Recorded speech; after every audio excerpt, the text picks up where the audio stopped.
আজকের দিনে ফেসবুক ও ইউটিউব আর কেবল বিনোদনের মাধ্যম নয়, এগুলো এখন অনেকের জন্য আয়ের অন্যতম উৎস। বিশেষ করে ইউটিউবের দীর্ঘদিনের আয় ব্যবস্থার পর যখন ফেসবুক ও মনিটাইজেশনের সুযোগ চালু করলো, তখন থেকেই লক্ষ লক্ষ তরুণ ডলারের আশায় এই প্ল্যাটফর্মগুলোতে যুক্ত হচ্ছে।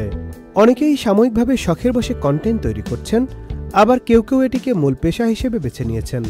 নিঃসন্দেহে এটি তরুণ সমাজকে নতুন সম্ভাবনার দিক দেখাচ্ছে, কিন্তু সমস্যাও কম নয়। দ্রুত টাকা আয়ের লোভে অনেকেই ন্যায়নীতি, আদব কায়দা, এমনকি নিজের ব্যক্তিত্বও বিসর্জন দিচ্ছেন, যার ফলে নেতিবাচক ট্রল কিংবা দর্শক টানতে বিতর্কিত কাজের আশ্রয় নেওয়ার প্রবণতা বেড়ে গেছে।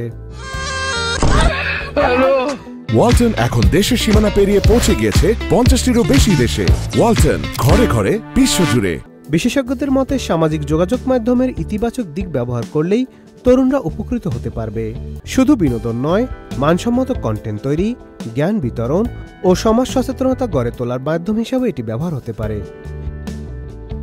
কিন্তু অন্ধ প্রতিযোগিতা, অল্প সময়ে টাকা কামানোর প্রবণতা একদিকে তরুণদের ক্ষতিগ্রস্ত করছে, অন্যদিকে পুরো সমাজকেও নেতিবাচকভাবে প্রভাবিত করছে।